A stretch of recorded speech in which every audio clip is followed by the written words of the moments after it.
All right, I believe I am live streaming. Hello, friends. I'm so glad that you joined me.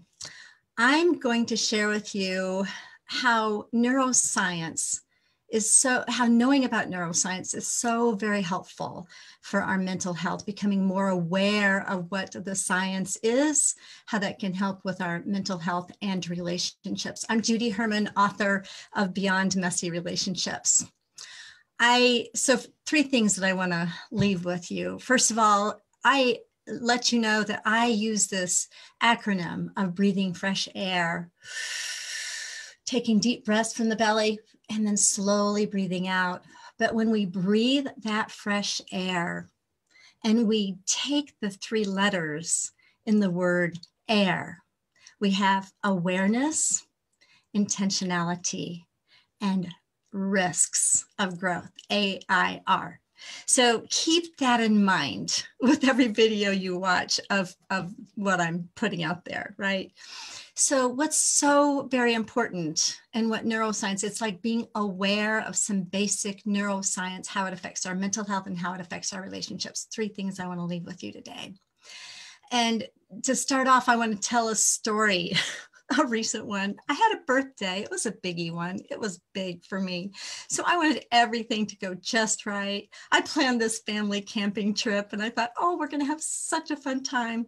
Well, if any of you have ever been camping before, some of you may like really plan a lot and plan well. And then anyway, there were some gaps in my planning.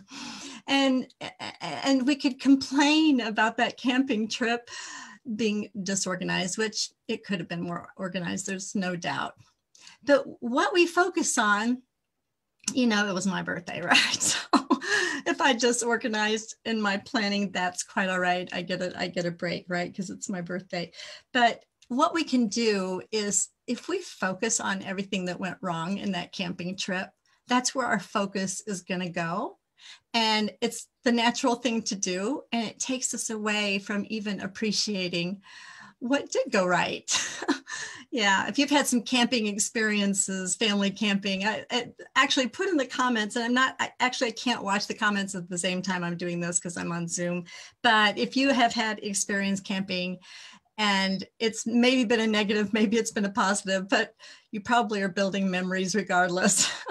But for me, it was fun. Yes, there were times I thought, oh my gosh, what am I getting myself into? And I really packed a bunch of stuff in here. Maybe I should not have been so X, Y, and Z. So trying to do too much. Well, you know what? It's okay. It's okay. Because we are all human and we all go through this struggle and we learn and we grow. So the first thing is, number one, be aware of your agenda and be aware.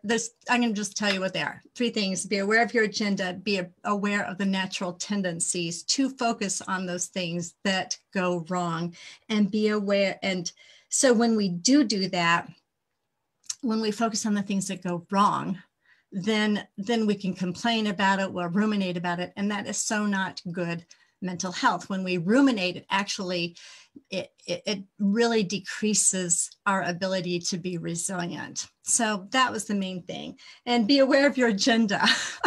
That was actually the first thing I was going to share, but be aware of your agenda. Yeah, I wanted everybody to have a good time. And when you're in front of someone that you love, and maybe you have a concern about them. Maybe you have a concern about their choices and you see some things. Maybe you're the parent of an adult child and you see, oh my gosh, if they make this choice, they don't even know. And then you have this agenda for them. They're going to sense that and they're going to feel it. What do you do as a parent is okay, we want to come alongside. We want to listen. Because again, whatever it is that we focus on, whether it's the negativity and the things that are lacking in the problem, or whether we have an agenda, we're going to miss that present moment. And getting out of our present moment, if we do that day in and day out, we're going to miss our lives. So the first thing is be aware of whatever internal agenda that you have. Secondly, be aware of the natural tendencies that our brain will latch on to negative thoughts and things that go wrong. And number 3, be aware of living in the present moment. That's what we want to do. And that is good mental health.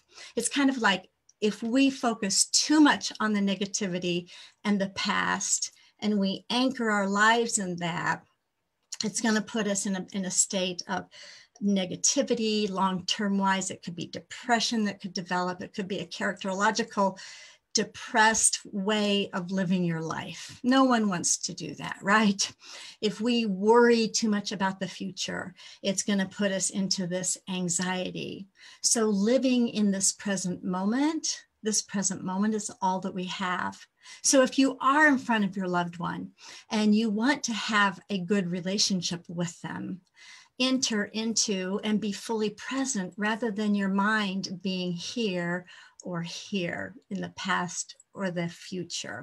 So yeah, this is off the cuff here.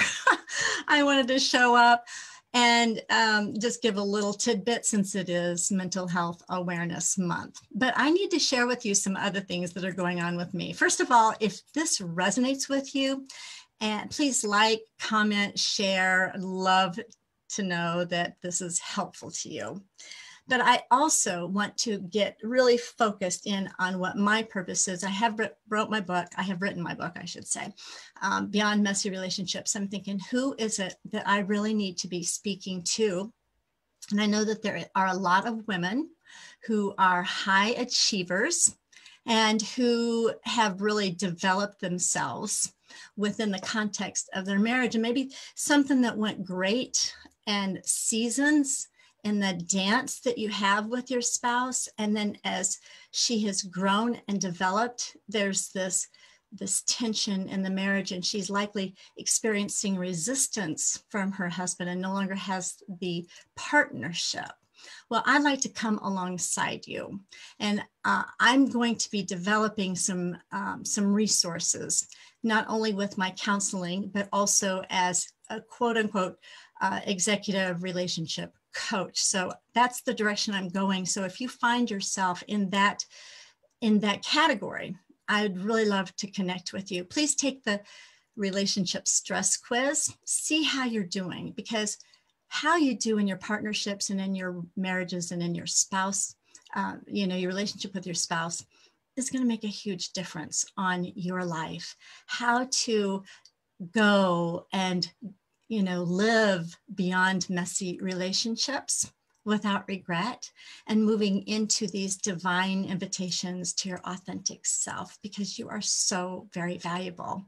So yes, let me know if this material resonates with you.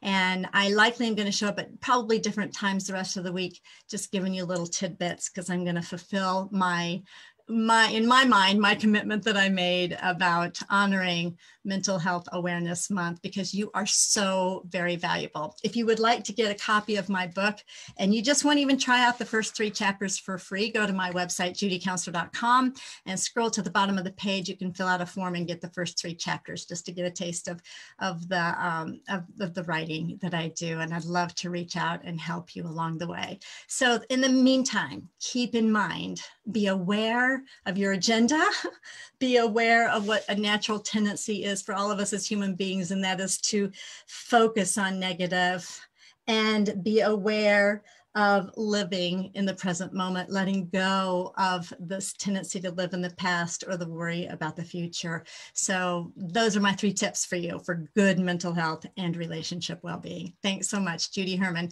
author of Beyond Messy Relationships.